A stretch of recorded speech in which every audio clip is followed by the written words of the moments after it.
Sa loob ng 86 na taon, DZRH ang naging kaagapay ng mga Pilipino sa balita, sa serbisyo at sa bawat kwento. 86 na taon ng tiwala at sa mga darating pang taon, mas pinalakas at mas pinagtibay para sa Pilipino. DZRH, una sa Pilipinas, una sa Pilipino. Serbisyong tapat sa'yo, DZRH.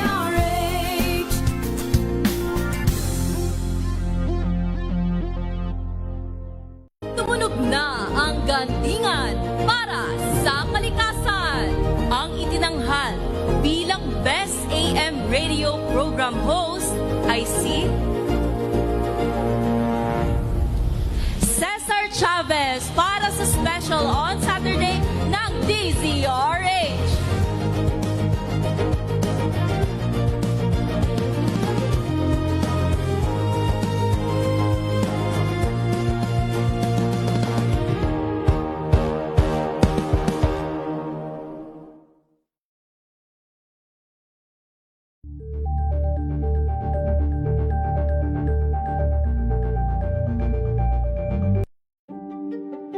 Buklatin ang mga pahina. Pakinggan ang boses ng lipunan. Tunghayan ang mga issue mula sa ibang katayuan. Nakakalungkot kasi deserve ba namin ng ganito? Na hindi nila alam kung ano talaga yung kanilang mga karapatan. Yung gobyerno, tinulungan nila yung kanilang magsasaka. Pinapatahimik tayong lahat using various laws. Through education, kayang-kaya nating baguhin yung ganitong klaseng pag-iisip. Isang kwento, iba't ibang anggulo. Dito, sa Point of View. Good Better News. Una sa Pilipinas, una sa Pilipinas. PNVS, Trending and Viral Show. Nakahandang Sa ating balitan mga kaibigan sa Rapido Hataw. Public Service Hour. Siyempre pa, una sa Pilipinas. Una Yan sa... ang kabuuan natin palatuntunan ng break time. Sabay niyo na po ang mga balita at talakayan sa Balansyado. Maraming Tambalang Anthony Taberna at Jerry Baha ang gigising sa inyong umaga dahil lalatay ang humahagupit na diskusyon at komentaryo Lunes hanggang Biyernes sa 2x2.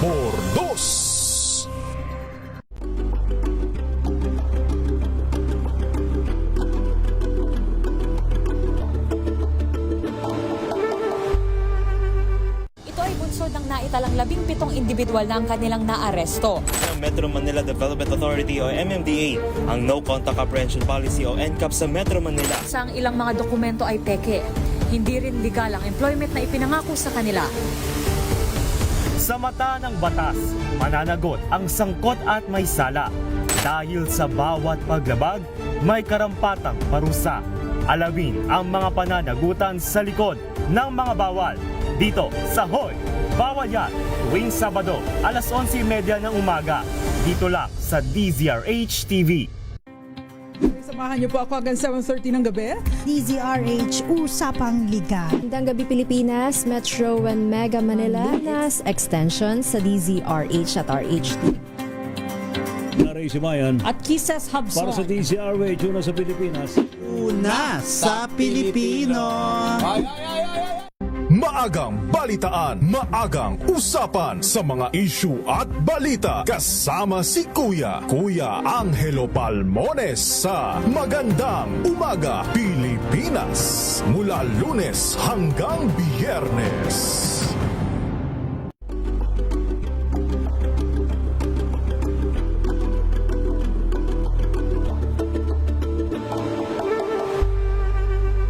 Tumunog na ang gantingan para sa kalikasan.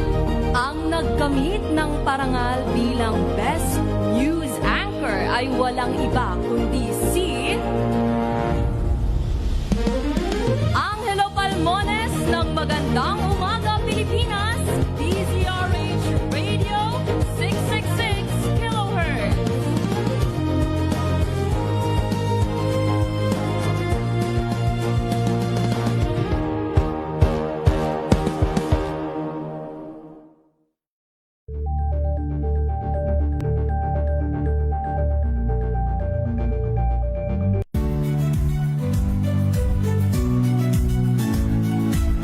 Magandang araw mga kaibigan. Ito po ang inyong balerina ng bayan, si Lisa Makuhay Lizalde, na nag-aanyaya sa inyong samahan kami at ang aming mga espesyal na panauhin para sa kalahating oras ng masayang kwentuhan sa aming programang Art to Art, kung saan ang usapang sining at kultura ay para sa lahat. Huwag kaliligtaan, tuwing linggo, alas 3:30 ng hapon, dito lamang sa DZRH Radio, DZRH TV, at via online streaming. Angel po si Angelo Palmona sa giiwan sa inyo na isang magandang umaga. Maraming salamat. Life goes on! Nine, good morning, Lakay! Good morning, sister. At good morning. Magandang mainit na umaga. Angel po si Angelo Palmona sa giiwan sa inyo na isang magandang umaga. Maraming salamat. Pilipinas, una sa Pilipino. We've got you covered. From the hottest hits, exclusive interviews, kilig to the bones fan meet experience, and hataw performances of your favorite stars. Saturdays, 12 noon, dito lang sa DZRH TV.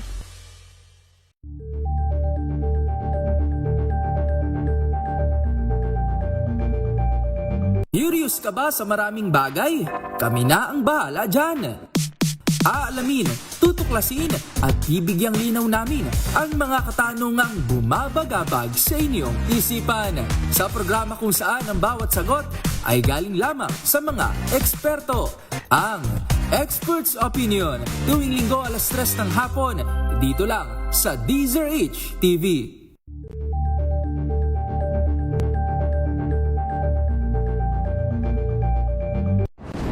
Kung good vibes ang hanap mo, dito ka na sa sigurado!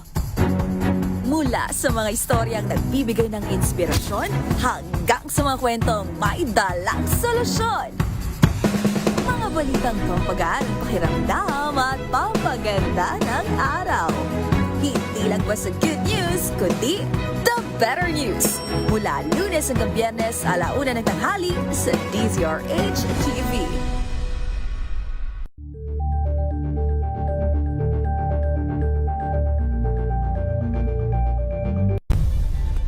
Nagsimula sa pangarap hanggang sa maabot ang tagumpay.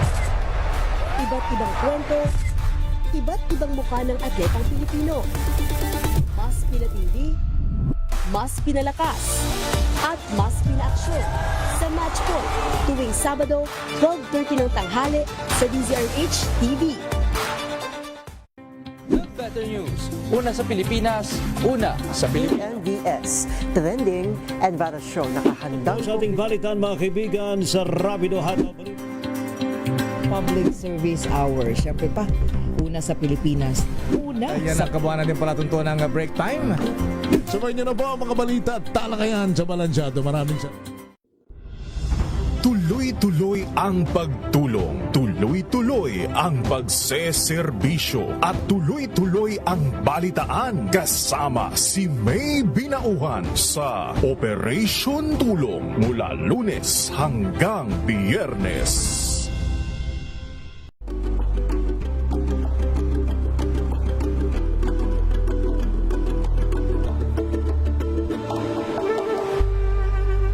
This Saturday on Scene Zone, pag-usapan natin ang longest-running European Film Festival in the country na Cine Europa.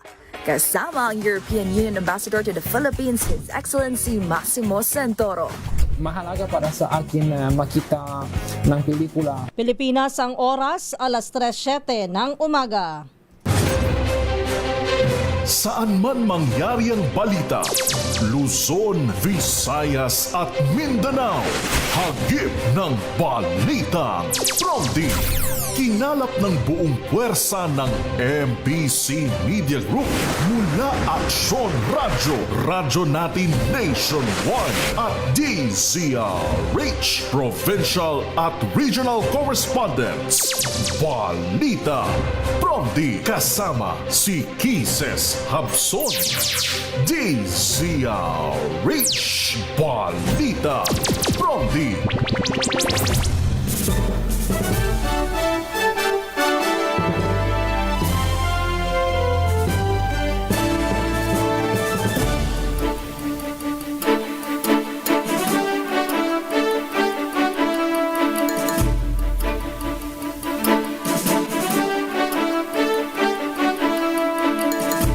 Magandang umaga Luzon, Visayas, Mindanao, Pilipinas.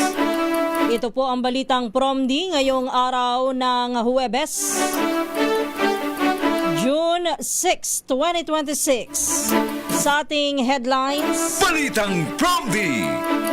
Senado may bago ng liderato, pero Senador Alan Peter Cayetano ay giniit siya pa rin ang Senate President. Balitang Promdi. Pagdinig ng Blue Ribbon Committee sa flood control anomalies ipinagpaliban sa Lunes. Balitang Promdi. Anti-political dynasty bill lusot sa pinal na pagbasa ng Kamara. Balitang Promdi. Malalaking farm-to-market road project sa bansa, target na masimulan sa Agosto. Balitang Promdi. Napolcom chief at viral na pulis nagkainitan, nagsagutan sa harap ng media. Balitang Promdi. 5 patay, 3 sugatan sa karambola ng 3 sasakyan sa Batangas. Balitang Promdi. Yan ang ulo ng ating mga balita.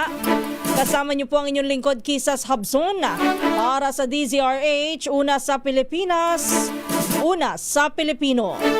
At ngayon sa detalye ng ating mga balita.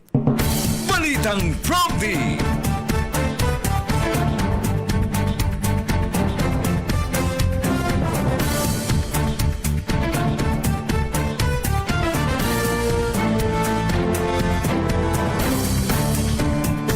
Nag-take over na bilang acting Senate President pro tempore at acting Senate President si Senator Sherwin Gatchalian. Yan ay makaraang surpresang dumalo sa plenary session si Senator Chis Escudero at lumipat mula sa majority patungo sa minority bloc kahapon. Dahil sa pagdating ni Escudero, natapos na rin ang 2 araw na kawalan ng sesyon, bunsod ng pamboboykot ng mayorya. Nagkaroon na rin ng quorum at natuloy ang plenary session kahapon na sinundan ng pagpapalit ng mga bagong pwesto sa Senado. Balitang Promdi.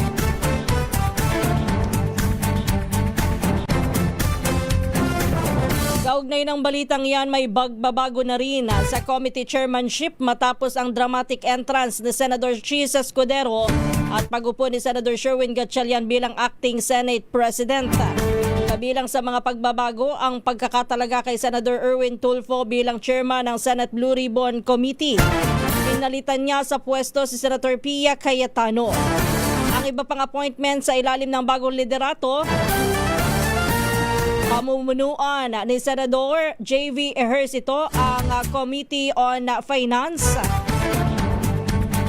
Si Senador Tito Soto naman sa National Defense and Security, Peace and Unification and Reconciliation Committee. Si Senador Ping Lacson sa Public Order and sa Committee on Dangerous Drugs. Ngayon din sa Committee on Accounts. Si Senator Raffy Tulfo ang mamumuno sa Public Services Committee, habang si Senador Bam Aquino ay pamumunuan naman ang Committee on Basic Education. Si Senador Kiko Pangilinan magiging chairman ng Committee on Agriculture, Food and Agrarian Reform. Sa Health and Demography Committee, itinalaga naman si Senador Risa Hontiveros, habang sa Games and Amusement Committee, mauupo bilang chairman si Senador Lito Lapid. Si Senador Mig Subiri sa Foreign Relations Committee, gayon din sa Committee on Rules, habang si Senador Chis Escudero ay para sa Urban Planning, Housing and Resettlement. Balitang Promdi.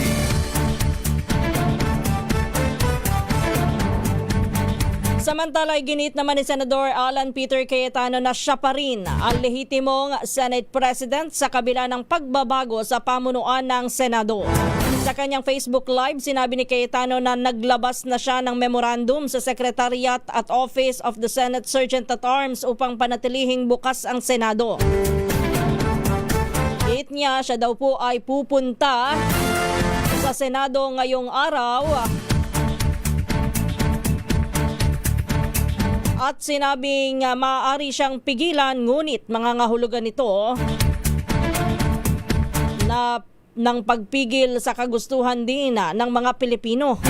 Nananawagan din si Cayetano sa kanyang mga taga-suporta na magsagawa ng prayer vigil sakaling hadlangan ng pagpasok nila sa gusali ng Senado.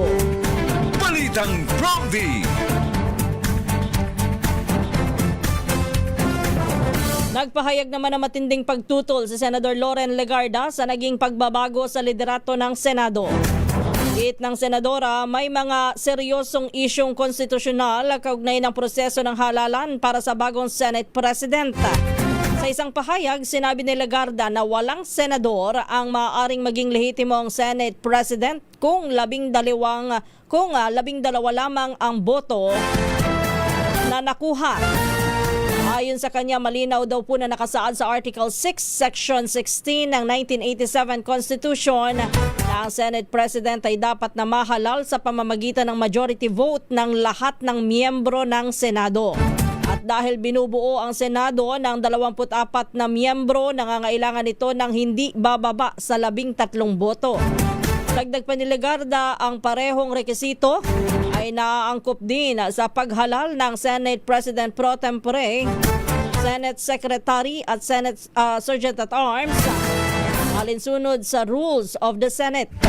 Binigyan din ng senadora na ang anumang proseso o aksyon sa isinagawa ng walang kinakailangang mayorya ay maaaring questionin ang legalidad at bisa. Balitang Prompty. Una po rito'y naupo na bilang acting Senate President at Senate President Pro Tempore si Senator Sherwin Gatchalian kahapon matapos na magkaroon ng quorum at masimula ng sesyon ng dumating si Senador Chis Escudero at maging 12 na ang senador sa plenaryo. Una na rin pong nilinaw ng mga senador mula sa kampo ni Senator Sherwin Gatchalian na hindi nila maihalal si Gatchalian bilang Senate President dahil kakailanganin pa rin ng lahat ng miyembro mula sa Senado at kailangan daw po ay 13 ang maging boto.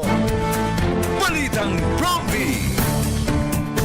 Alas 3:16 ng umaga.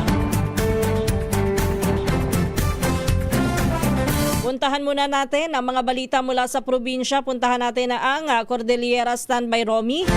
Animal welfare advocate nagsampa daw po ng kaso laban sa may-ari ng restaurant na nagsilbi ng karne ng aso sa La Trinidad, Benguet. Ibalita mo yan na Rich 41 Romy Gonzales. Ang isang animal welfare advocate sa mga lokal na pamahalaan sa Baguio City at La Trinidad, Benguet na paigtingin ang inspeksyon sa mga food establishments upang matukoy at mapanagot ang mga umaling nagbebenta ng karne ng aso. Ginawa ni Attorney Amadeo Degay ang pahayag matapos siya magsampa ng reklamo laban sa mga may-ari ng isang restaurant sa La Trinidad, Benguet na may naghahain ng karne ng aso sa mga customer. Ayon kay Degay, may kapangyarihan ng mga LGU sa ilalim na batas na magsagawa ng inspeksyon sa mga establishmento at magsampa ng kaukulang kaso laban sa mga lalabag at hindi lamang suspensyon ng business permit ang dapat na maging aksyon. Hinimok din niya ang mga lokal na opisyal magsagawa ng random inspections sa mga restaurant dahil sa patuloy umano na ulat hinggil sa pagbenta ng karne ng aso sa ilang lugar. Anya, mahalagang maalis ang pananaw ng publiko na ang Baguio City at La Trinidad ay sentro ng benta ng karne ng aso.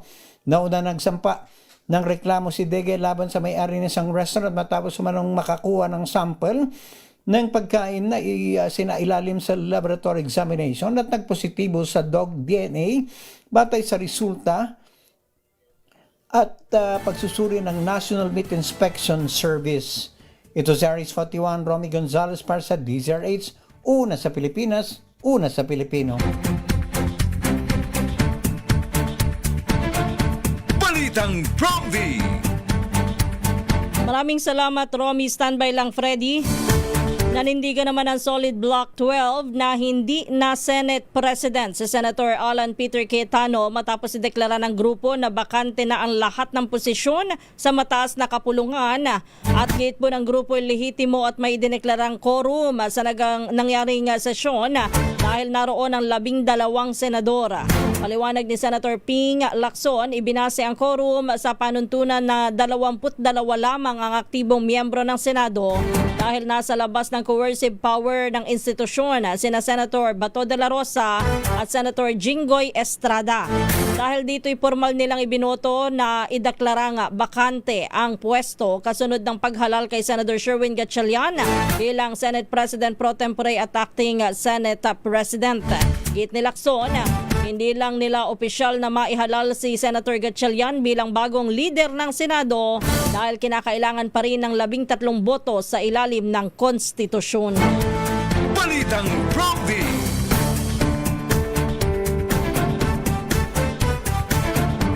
Samantala, nire-respeto naman ng Malacanang ang naging galawan sa Senado ng maghalal ng Acting Senate President at magtalaga ng mga bagong chairman sa komite ng mataas na kapulungan.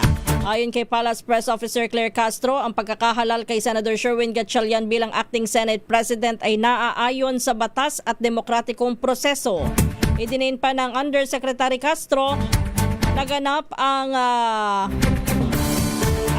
sa Senado ay naayon sa rule of law at ang desisyon ng bagong mayorya at ang bagong liderato ni Acting Senate President Gatchalian ay nirerespeto ng palasyo. Una nang inihalal si Gatchalian bilang Acting Senate President sa idinaos na sesyon ng bagong majority matapos na magkaroon ng quorum nang biglang dumating at lumahok sa botohan si Senator Chis Escudero. Bunsod nito'y inihalal din bilang bagong chairperson ng Senate Committee on Rules si Senador Juan Miguel Zubiri, habang si dating Senate President Tito Soto naman ang nagpanumpa kay Gatchalian bilang tumayong leader ng mataas na kapulungan. Una nang kinalampag ni Pangulong Ferdinand Marcos Jr. ang Senado na magbalik sa kanilang mga trabaho dahil marami ang mga panukalang batas na dapat na mabusisi at maisabatas sa lalo't madaling panahon. Balitang Promvi. Balita naman tayo mula sa Pangasinan. Tulak ng droga nasa kote sa buy-bust operation ng PNP sa Orbis Tondo. Higit 13,000 halaga ng shabu ang nakumpiska. Ibalita mo yan, RH38, Freddy Fajardo. Timbog ang isang tulak ng illegal na droga sa sinagawang buy-bust operation bandang alas 2:50 ng hapon ng PNP sa Orbis Tondo, Pangasinan. Batay sa ulat ni Acting Chief of Police Major Fernand Rivera, ang suspek ay isang 41 anyos na residente sa nasabing bayan na inaresto matapos itong magbenta ng 2 plastic sachet ng hinihinalang shabu sa pulis na nagkunyaring buyer kapalit ng marked money. Ang nakumpiskang illegal na droga sa akusado ay tumitimbang ng 2 gramo at may street drug price at 13,600 pesos. Kaso ng paglabag sa Section 5 and 11, Article 2 ng Republic Act 9165 Comprehensive Dangerous Drug Act of 2002 ang kinakaharap ko ng akusado na nasa kustodiya ng Orbis Tondo Police Station.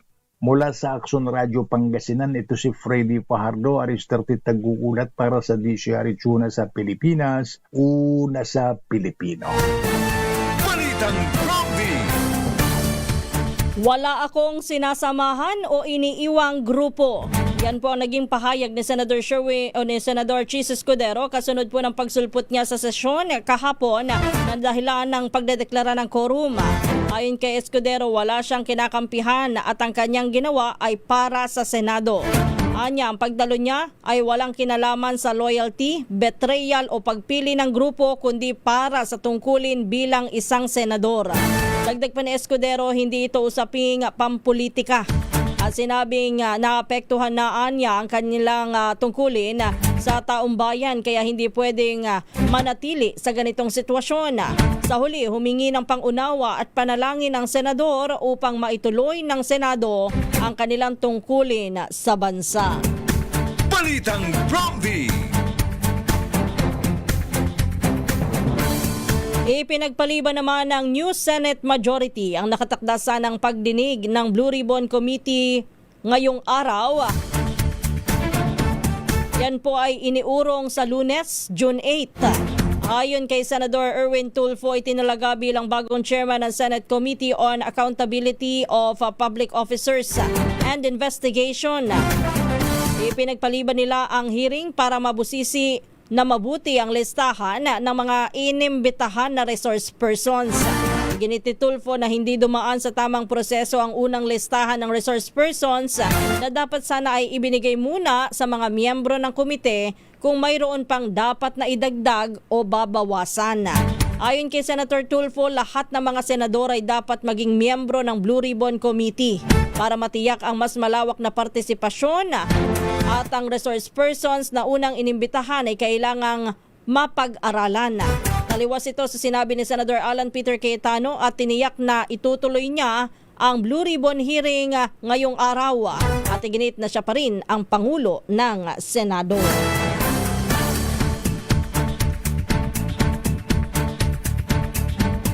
Sa kaugnay pong balita, sabi po ni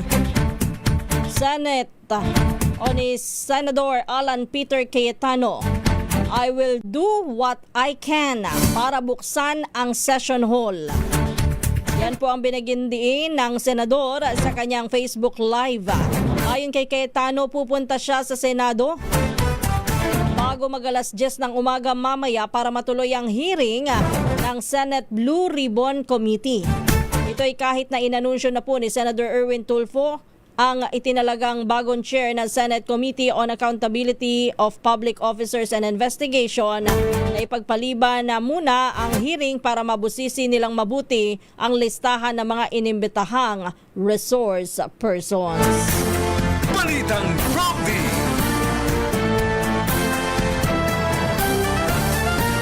Samantala, walang ibang target ang pagkakatalaga sa acting Senate President, kundi patigilin ang investigasyon ng Senate Blue Ribbon Committee hinggil sa flood control anomaly.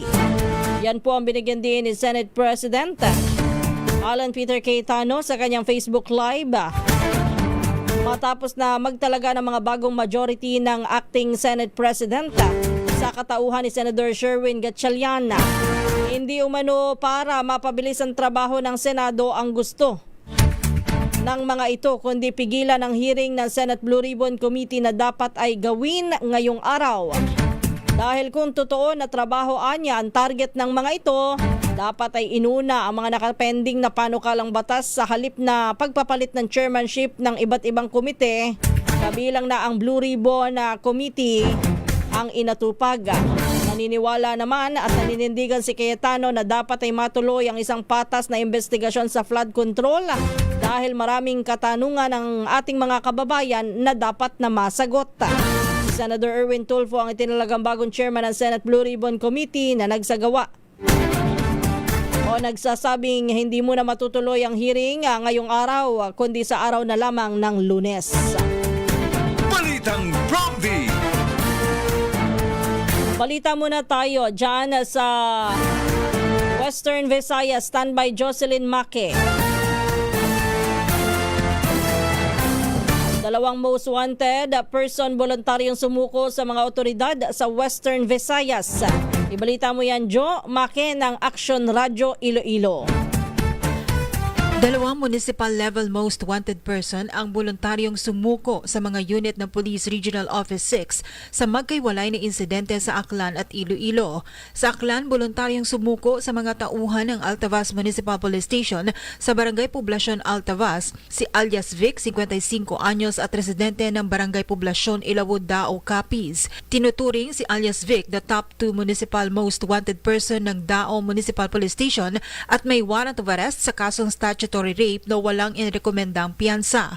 Sa Iloilo naman, voluntaryo ring sumuko sa mga operatiba ng pulisya sa barangay San Julian, Haniway ang 23 taong gulang na si alias Momo, residente ng barangay Kipot, Haniway. Siya ay nakalista bilang top 2 municipal most wanted person ng Haniway Municipal Police Station at may warrant of arrest sa kasong frustrated murder na may piyansang 200,000 pesos. Kasalukuyang nasa kustodiya ng pulisya ang 2 wanted person para sa kaukulang disposisyon. Mula sa Action Radio Iloilo, ito si Jocelyn Maque para sa DZRH, una sa Pilipinas, una sa Pilipino. Balitang Prompty. Pilipinas ang oras, alas 3:28. Standby lang, Jimmy. Approved na sa third and final reading ng Kamara ang panukalang ipagbawal ang political dynasty sa bansa. Sa botong 267 pabor, 20 ang tutol habang 7 naman ang nag-abstain. Pumasa sa Kamara ang House Bill 8389 o ang Anti-Political Dynasty Act. Mahigpit na ipinagbabawal sa ilalim ng panukalang ito ang mga asawa at kaanak na nasa second degree of consanguinity o affinity na sabayang tumakbo sa anumang elective position sa kaparehong political jurisdiction. Ang panukalang batas ay pangunahing iniakda ni na House Speaker Faustino Boji D. III at House Majority Floor Leader Ferdinand Alexander Sandro Marcos na mayroong 150 co-authors. Target ng panukalang batas na mahigpit na ipatupad ang Section 26, Article 2 ng 1987 Constitution na nag-uutos ng equal access sa oportunidad ng public service at bawal ang political dynasties. Saklaw nito ang lahat ng elective positions sa national at local. Kabilang na po ang mga pangunahin na mga pwestong pangpanguluhan, pangalawang pangulo, senador, kongresista, provincial at city at municipal officials. Balitang Prompty.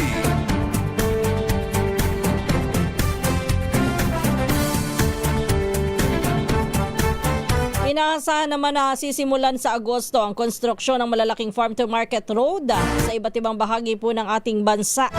Ayon kay Assistant Secretary Arnel de Mesa, tagapagsalita ng Department of Agriculture, sasagawa na ang bidding process para sa mga pangunahing proyekto ng farm-to-market roads.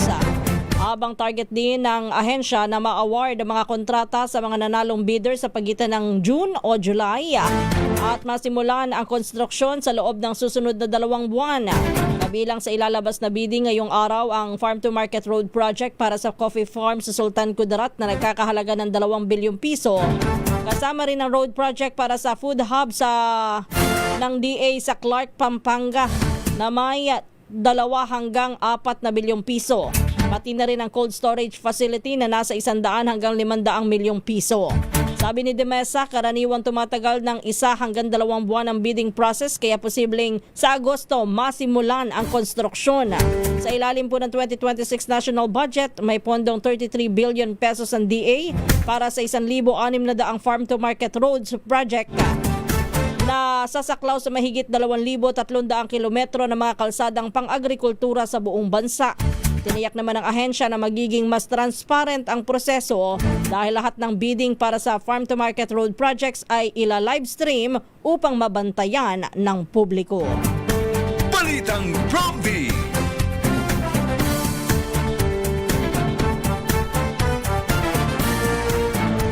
Samantala, balita naman sa Eastern Visayas, kapulisan sa Tacloban, pinaigting daw po ang seguridad ng mga paaralan para sa Brigada Eskwela. Balita mo yan, RH32 Jimmy Angay-Angay. Ayon kay Tacloban City Police Office Information Officer Lieutenant Evalyn Lee Diaz, na patuloy ang pag-deploy ng mga pulis sa iba't ibang paaralan sa lungsod para matiyak ang kaligtasan ng mga estudyante, magulang, guro at mga voluntaryo nagkikilahok sa Brigada Eskwela. Sinabi ni Lieutenant Diaz na malaga ang presensya ng kapulisan lalo na ngayong marami ang tao nagtutulungan sa paglilinis, pagkukumpunin ng mga silid-aralan at iba pang paghahanda para sa bubukas ng klase. Bukod sa pagbabantay, nakibahagi rin ng mga pulis sa paglilinis, pagsasaayos ng mga facilities ng paaralan bilang suporta sa programa. Nanawagan din ang Tacloban City Police Office sa publiko maging mapagmatiyag at agad na iulat sa mga otoridad anumang kahinahinalang aktibidad sa paligid ng mga paaralan. Mula dito sa DYVL Action Radio Tacloban, ito si R32 Jimmy Angay-Angay para sa DZRH. Una sa Pilipinas, una sa Pilipino. Balitang Prompty.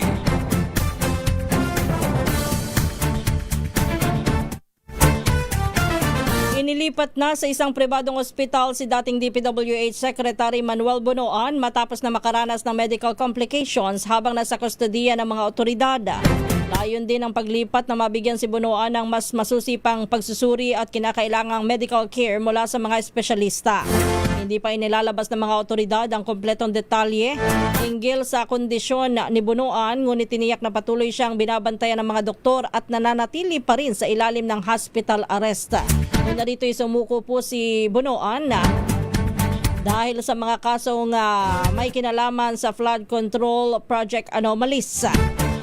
Pero siya po ay isinugod sa ospital matapos na tumaas ang presyon.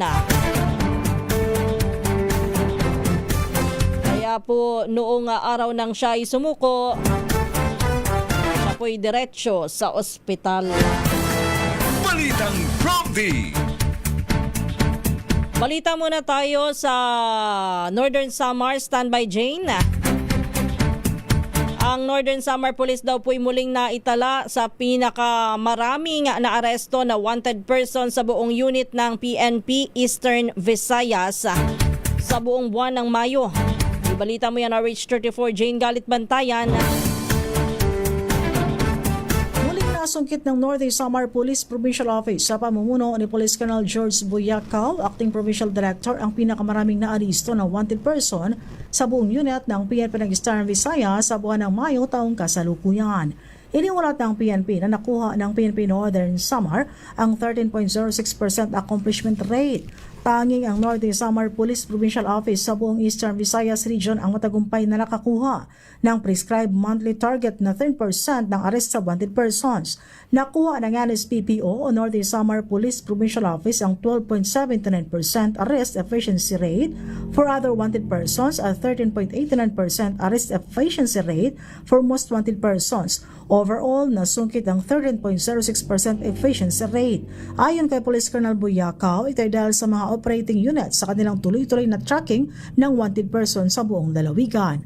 Una nang sinabi ng PNP na patuloy na hahabulin ang mga fugitives sa pamamagitan ng operations laban sa mga wanted persons. Mula sa Action Radio Katarman, RH34 Jane Galit Bantayan ng DZRH. Una sa Pilipinas, una sa Pilipino. Balitang Prompty. Itinalaga naman ni Pangulong Ferdinand Marcos Jr. si Lino Cayetano bilang bagong General Manager ng People's Television Network o PTV. Inanunsyo po ni Presidential Communications Office Secretary Dave Gomez ang appointment ng kapatid ni Senator Alan Peter Cayetano at ayon po kay Gomez ay malaki ang mayaambag ni Lino Cayetano dahil sa kanyang malawak na karanasan sa media, pribadong sektor at serbisyo publiko. Papalitan ni Cayetano si Maria Lourdes Fagar na namuno sa state-run television network mula noong Agosto ng nakaraang taon. Si Lino Cayetano ay dating kongresista at ng ikalawang distrito ng Taguig at nagsilbi din bilang alkalde ng lungsod mula 2019 hanggang 2022.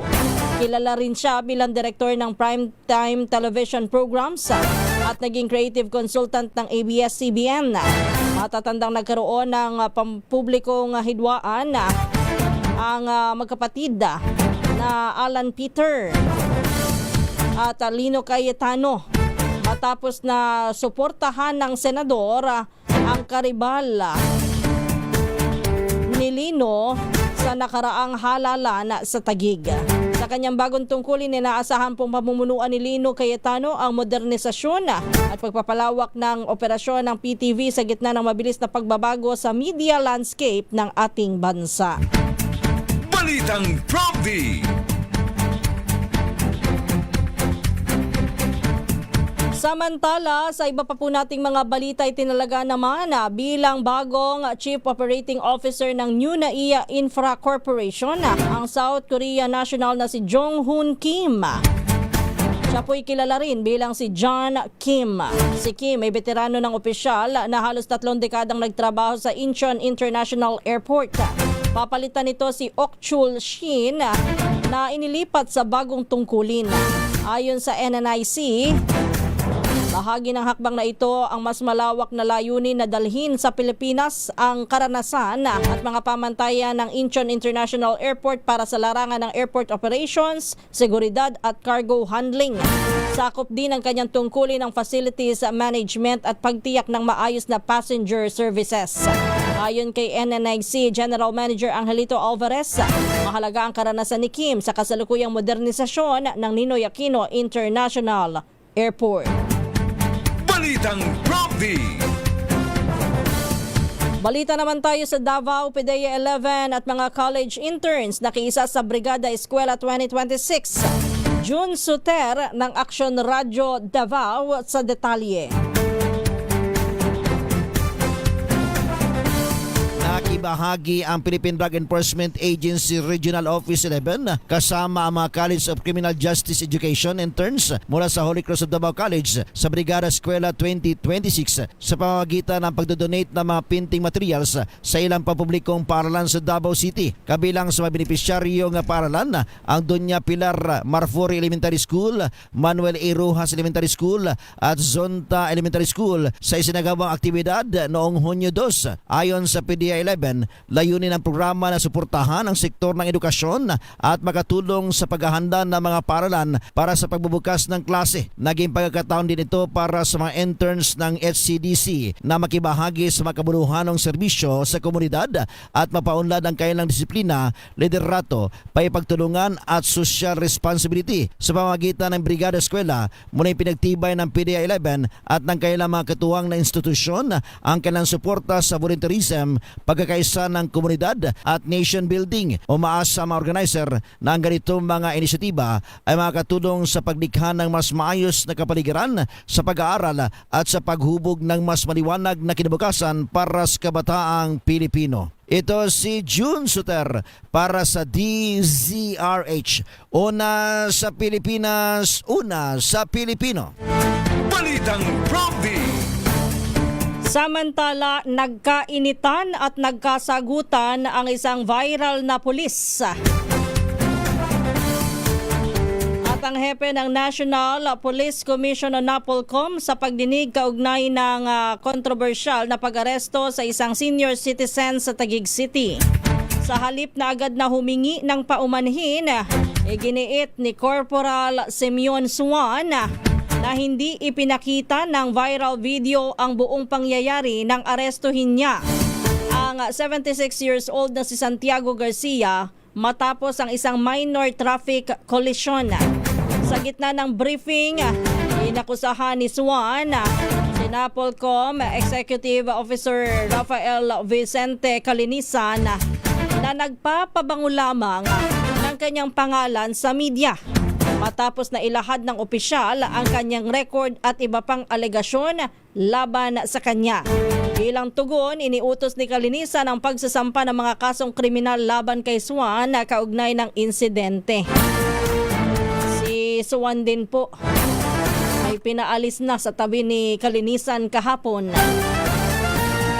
Pinaalis sa harap ni Calinisan, pero habang siya po'y hawak na ng isang opisyal at lumalabas o bago lumabas at tumayo sa kanyang upuan,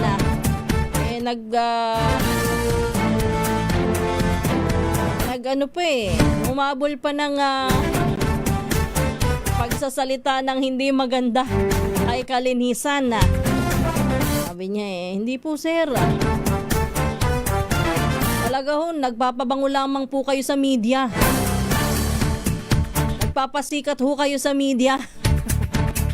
Bilang tugon, iniutos nga po ni Calinisan ang pagsasampa ng kasong kriminal laban kay Suan kaugnay na insidente. Samantala, sinabi naman ni PNP Chief General Jose Melencio Nartates Jr., hepe ng Pambansang Pulisya nga po, nasasampahan din ng kaukulang administratibong kaso ang pulis dahil sa umano'y kawalan ng respeto o pambabasto sa isang opisyal. Nagugat po ang kontrobersiya sa isang viral video kung saan ay makikitang hinihila at pinopusasa ni Swan ang nakatatandang lalaki. Yan nga po si Garcia, yung 76 years old na lolo. Sa kabila po ng panawagan ng mga nakasaksi na huwag po itong sasaktan. Balitang Prompty. Corporal talaga, oo. Sabi ni kalinisan kahapon, yung uniforme mo, hindi bagay sa'yo. Dead on arrival ang 5 pasahero ng isang tricycle habang 3 ang sugatan sa karambola ng 3 sasakyan sa National Highway sa San Juan, Batangas. Batay sa investigasyon ng lokal na pulisya, minamaneho po ang motorsiklo ng 66 years old na si alias Maria nang biglang mawala siya sa linya dahilan para mabangga ang sidecar ng tricycle na minamaneho naman ng isang 36 anyos. Dahil dito'y nawalan po ng kontrol ang tricycle kung saan ay sumalpok ito sa isang SUV. Kabilang po sa mga nasugatan ng 2 taong gulang na batang lalaki, isang babae at isa pang hindi pa pinapangalanan. Patuloy naman po ang investigasyon ng mga otoridad sa naturang aksidente. Balitang Prompty. Samantala, dumako tayo sa balita mula sa DPWH. Ang DPWH daw po'y tiniyak na susolusyonan ng baha sa barangay Talayan sa Quezon City ba ito? Alamin nga natin kay RH9, Tina Nolasco.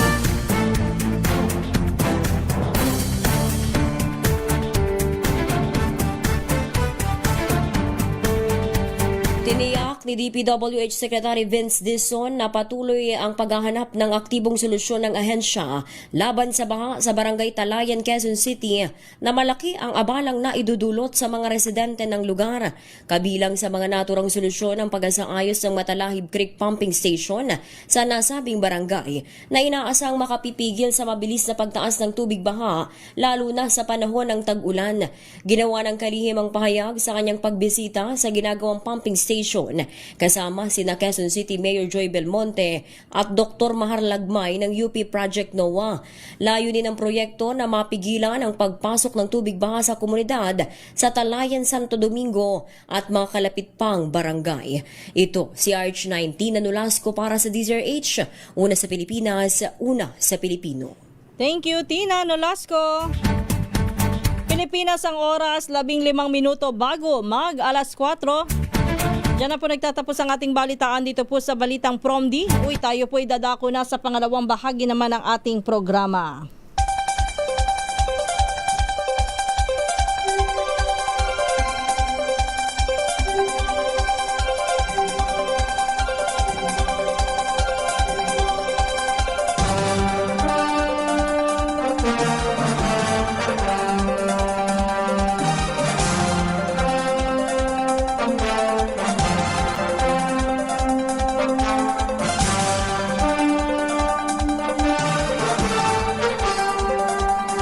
Magandang umaga po ang ating pagbati sa lahat ng mga nakikinig, nanonood at nakatutok ngayon sa ating programa. Ito po ang Balitang Prompty. Kumusta na po kayong lahat? Kayo ba'y updated sa mga pangyayari ngayon? Diyan sa mataas na kapulungan ng Kongreso, kahapon po may panibago na namang twist ang ating sinusubaybayan na serye tuwing hapon. Diba? Natalo ang drama. Anyway, do sa ating mga kababayan po, kahapon po, do sa mga kagigising lang o kaya hindi pa masyadong updated, kahapon po ay, di ba, 2 araw po, noong Lunes, noong Martes, nagkaroon po ng kabiguan na magkaroon ng sesyon dahil sa kulang ho ang bilang. Wala po yung mga miyembro ng majority bloc sa pangunguna ni Senate President Alan Peter Cayetano na boycott ho ang sesyon dahilan upang hindi matuloy po yung pagtalakay sa mga kailangang panukalang batas na maipasa. po yung mga binanggit ko na nga po kahapon, kabilang po yung karapatan ng mga indigent. Ayan ang mga pag-uusapan yun dun sa Magna Carta for Barangay Health Workers. Ano pa ba yung isa?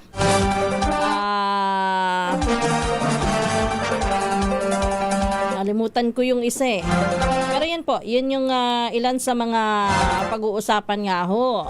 Kaya lang walang nangyari. Ang problema ho idagdag na natin yung promotion nung ilang 5 general ho yun ng Armed Forces of the Philippines na nabinbin, naipit. Kaya ang tanong dyan kung maihahabol pa ba ang mga yan, hanggang bukas na lamang po. Tama, di ba? Thursday ngayon, Friday bukas.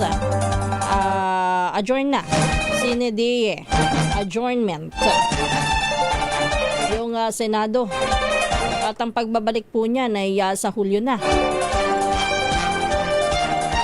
Naging ito pong pero kahapon nga po ay dumating si Senador Chis Escudero.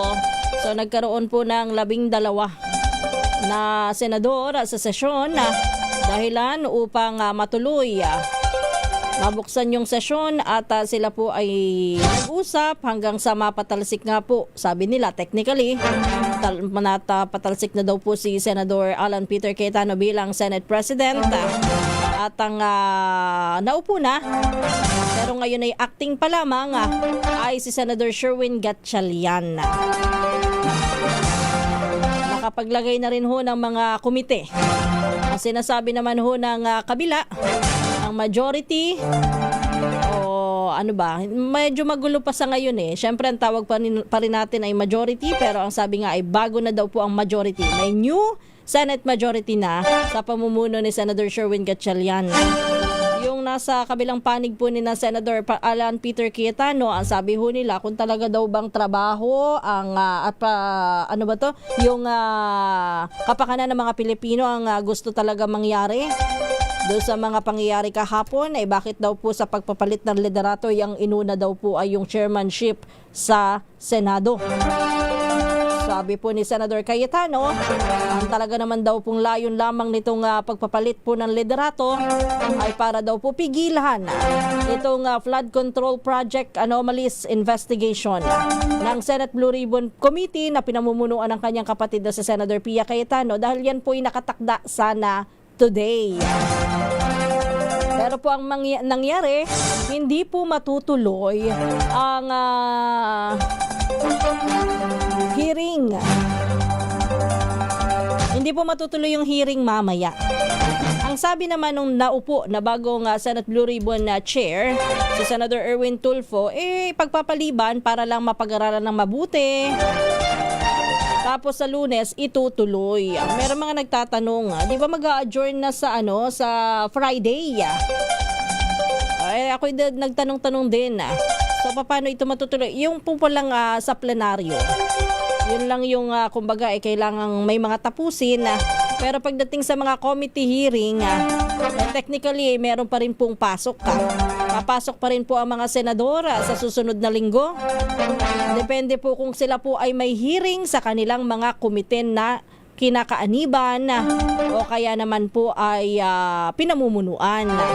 So, yung investigasyon sa Senate Blue Ribbon Committee, sa investigasyon sa flood control tuloy. Hindi nga lang today, pero next week. At hindi pa rin po natin alam kung sino-sino ang mga ipatatawag kasi meron na pong mga initials nung nakalipas si Senador Pia Cayetano. May mga inimbitahan na po siya, kabilang po dito yung 18 Marines. Yung tinaguro ang Maleta Boys. Ganon din po parang si si House Speaker Romualdez pinatawag din po yata hindi ako masyadong sure kay House Speaker Romualdez. Pero yun po yun yung ilan sa mga imbitasyon. Ang hindi lang natin sigurado ay kung sila po ipadadaluhin pa next week. Pero sana naman po ang akin lang panawagan, sana ay maihabol pa bago pa yung mga hearing na yan sa Blue Ribbon na. At ganoon din do sa iba pang mga kinakailangang pag-usapan o dinggin sa mga komite, sa committee level. Bukod po dyan, kasi tuloy-tuloy naman nga po yan, sana ho maihabol pa yung mga kinakailangan na maipasa hanggang bukas. Dahil sabi ko nga ho, ilan ho yung mahahalaga pang panukala na kailangan po pong pag-usapan. Para din naman kahit papaano, sabi ko nga may punto din naman, bakit hindi sila po nag-usap-usap na rin. Sabagay, baka late na rin kasi yung oras kahapon doon sa ilang mga panukalang batas na kailangang tutukan.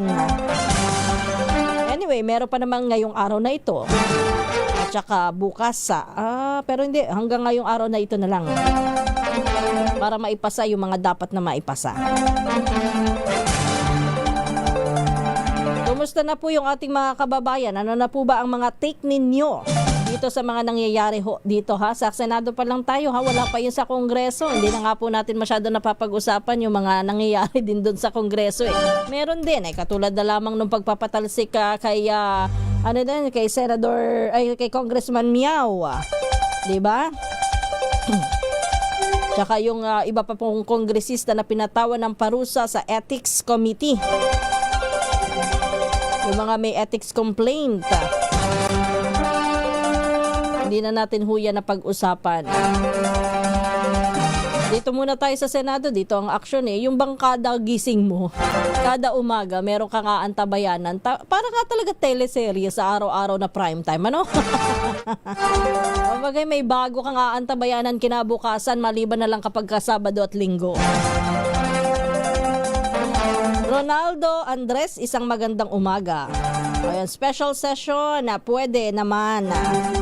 Kaya yan yung mga antabayanan natin mamaya. Ngayon, mayroon ng kumbaga may bago ng Senate leadership. Ano na ang mga susunod na magiging hakbang? Verma Ramos. Good morning mula sa Zambales. Ganon din kay Balchan. Baka magkagulo sa Senado mamaya. Abangan din po ang susunod na mga kabanata. Sabi ni Balchan. Max Alvarez, good morning. Sabi naman ni Bentong, green tea muna ang tinutungga ko ngayon at 2 soft-boiled egg. Wow! May dieta. May nagdidieta habang nakikinig ng programa. Kumusta ka na, Sir Bentong? Kokoy Yabut. Mula sa Pampanga, isang magandang umaga po sa inyo. Ganon din kay Cors Navarro Galinde, sa dami po ng problema ng Pinas. Sila-sila din ang nag-aaway-away. Ganyan ba ngayon ang mga ugali ng mga binoto nating ng mga binoto po ng mga Pilipino? Nagalit na tuloy si Cors Navarro Galindez. Well, anyway, tayo na kumbaga naiintindihan natin pare-pareho po ang ating mga sentimiento tungkol diyan. Minsan mapapa-rolled eye ka na lang Mapapataas ka na lang ng kilay at saka mapapataas ka na lang ng mata Sabi ni Hermie Esteban, Senflix is over. DDS telenovela tapos na. Uy, meron pa mamaya. Meron pa tayong mga antabayanan mamaya. Ito yung mga critical na araw dahil matapos na po. Magsasara na po yung pang-ilang kongreso na ba ngayon? Yung session. Regular session. Mauro Jonas Peliaga, good morning. MM Ginto Otiripsa, isang magandang umaga. Ganon din kay Randy Martina. Ma'am Becky Tisuka, Ma'am Ivy Gutierrez, good morning. Ganon din po kay Ma'am Evan Lang. Sabi naman ni Ruby Bartolome, masarap pang mag-K-drama.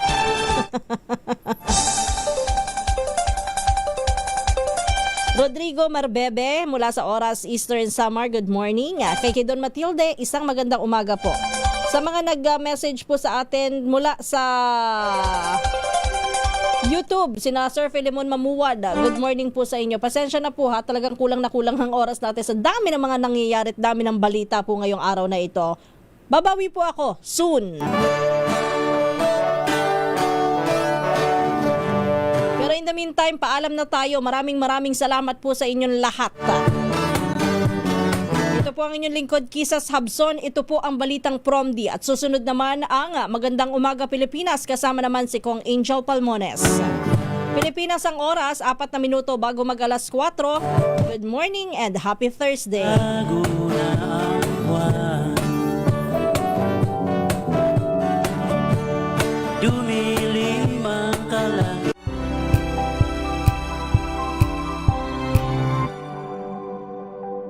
Sa Tagalog din, very much dominated by social media.